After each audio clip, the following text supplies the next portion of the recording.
Assalamualaikum warahmatullahi wabarakatuh. Perkenalkan nama saya Nabila Syahya Putri dengan NPM 23570511010 dari kelas B. Hari ini saya akan menjelaskan tentang aturan produksi suatu tata bahasa. Suatu FSA menganggap suatu bahasa sebagai kumpulan string yang berawal dari suatu state menuju ke state berikutnya dan berakhir pada state tertentu. Bila dibuat dalam bentuk diagram adalah sebagai berikut. Mesin di atas dapat dinotasikan dalam ekspresi reguler A bintang CB bintang.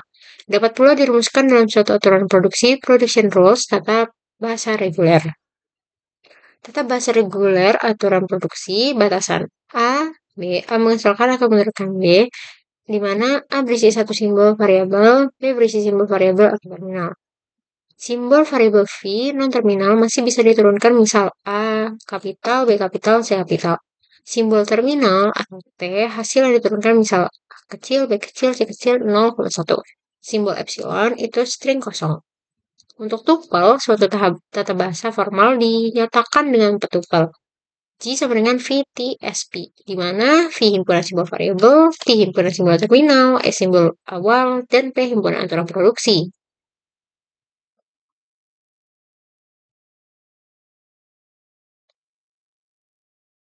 Ini merumuskan aturan produksi dari suatu FSA. Contoh 1, V V-nya SAB T 0,1 S1 SSS T S kotak OA 1 kotak 1 B garis 1 B kotak OS garis 1 S. J1-nya SAB 0,1 S S kotak 0A A kotak 1 B garis 1 B kotak OS garis 1 S.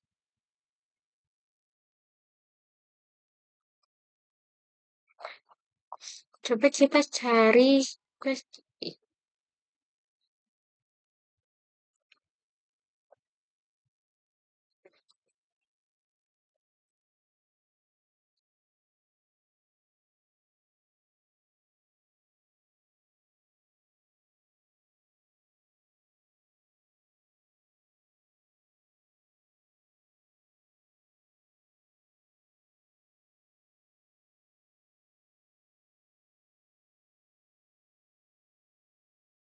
Kita masuk ke RG atau regular grammar, yaitu menghasilkan bahasa yang sama dengan bahasa reguler dan aturan produksinya, terbatas pada bentuk tertentu. Aturan produksi, kiri dari aturan hanya boleh berisi satu simbol non-terminal, misalnya A kapital, kanan dari aturan boleh berisi satu simbol terminal A kecil atau satu simbol terminal diikuti oleh satu simbol non-terminal A kecil B kapital. Atau hanya satu simbol non-terminal, yaitu B kapital. Contoh aturan produksinya, A kapital ke A kecil, A kapital ke A kapital ke A kecil, A kapital ke A kecil, B kapital, atau A kapital ke epsilon. Atau produksi kosong hanya diizinkan di grammar reguler. Catatan, RG sering dipresentasikan menggunakan ekspresi reguler atau automata hingga infinite automata. Selanjutnya, CFG. Konteks free grammar menghasilkan bahasa bebas konteks. CFG lebih kuat dibanding RG karena dapat menangani struktur rekursif. Aturan produksinya, kiri dari aturan hanya boleh berisi satu simbol terminal, yaitu A kapital. Kanan dari aturan bisa berupa kombinasi bebas dari simbol terminal dan non-terminal. Contoh aturan produksinya, A kapital A kecil, A kapital A kapital B kapital, A kapital A kecil B kapital, atau S sama dengan A kecil S kapital B kecil rekursif.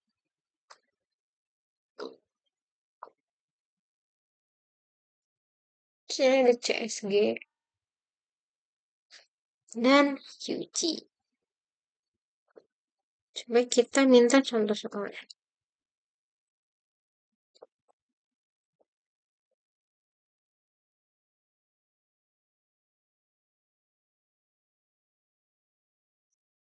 Terus contoh yang pertama yaitu FG. Buatlah sebuah grammar reguler yang menghasilkan bahasa yang terdiri dari urutan simbol A kecil dan B kecil yang hanya berakhiran dengan B kecil. Contoh string yang valid, B kecil, A B kecil, atau A A B kecil, atau A A A B kecil. Solusi aturan produksi, S kapital menjadi A kecil S kapital menjadi B kecil. Penjelasannya, Aturan pertama, S kapital menuju A kecil S kapital menunjukkan bahwa kita bisa menambahkan simbol A di depan dan kemudian menghasilkan string yang lebih panjang. Aturan kedua, S kapital menjadi B kecil adalah dasar yang menyatakan bahwa akhirnya string harus berakhir dengan simbol B kecil. Dengan aturan ini, kita dapat menghasilkan string seperti B kecil, AB kecil, AB kecil, AB kecil, dan seterusnya. Kenapa belakangan harus B? Karena ini diminta hanya berakhir dengan B. Selanjutnya, CFG.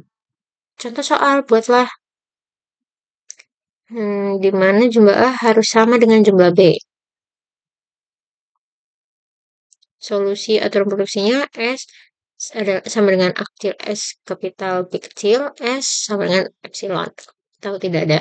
Aturan pertama S. S ke A kecil S kapital B kecil. Berarti setiap kali kita menambahkan satu A di awal dan satu B di akhir, string kita dapat melanjutkan untuk menghasilkan bagian lain dari string dengan aturan yang sama. Aturan kedua, S sama dengan epsilon. S ke epsilon mengizinkan string kosong, yang juga dianggap valid karena jumlah A dan B bisa aja sama-sama kosong. Dengan aturan ini, kita dapat menghasilkan string seperti ini. Selanjutnya, CSG, Context Sensitive Grammar. Kita diminta jumlah A harus lebih banyak atau sama dengan jumlah B. Kita pakai aturan produksi S sama S ke S menuju A kecil, S kapital menuju A kecil, S kapital B kecil, S kapital menuju A kecil, S kapital, dan S kapital menuju epsilon. Penjelasannya, aturan pertama memungkinkan kita menambahkan simbol A di depan dan B di belakang, sementara memastikan setiap simbol B diikuti oleh A. Aturan kedua memungkinkan kita menambahkan lebih banyak A tanpa menambah B, sehingga jumlah A lebih banyak dari B. Aturan ketiga memungkinkan untuk string kosong di mana tidak ada simbol sama sekali. Dengan aturan ini, kita bisa menghasilkan string seperti A, seperti ini. Selanjutnya, UG atau Unrestricted Grammar. Kita diminta jumlah A harus 2 kali lipat dari jumlah B. Kita pakai aturan produksi S kapital ke A kecil, S kapital B, S kapital ke A kecil, A kecil, S kapital B, B kecil, itu yang terakhir S kapital ke epsilon. Aturan pertama mengizinkan kita untuk menambahkan satu A di depan dan satu B di belakang, dan juga keseimbangan antara A dan B. Nah, untuk aturan kedua ini, mungkin kita menambah 2 A di depan dan 2 B di belakang. Memperbanyak A 2 kali lebih banyak dari B. Aturan ketiga, S, epsilon. Epsilon mungkin string kosong. Sebagai kemungkinan yang valid dengan aturan, kita bisa menghasilkan string seperti ini. Jadi, ringkasannya, aturan yang paling sederhana hanya satu non-terminal di kiri dan di kanan bisa berupa terminal atau terminal diikuti non-terminal. Konteks free grammar ini non-terminal di kiri dan kanan bisa berupa kombinasi terminal atau non-terminal. Ketiga, menyertakan konteks untuk produksi dengan panjang sisi kanan tidak lebih pendek dari sisi kiri. Yang terakhir, aturan paling bebas, tidak ada batasan panjang atau jenis simbol di kiri dan di kanan. Nah, mungkin sekian penjelasan tentang aturan produksi suatu tata bahasa dari saya. Saya akhiri. Wassalamualaikum warahmatullahi wabarakatuh.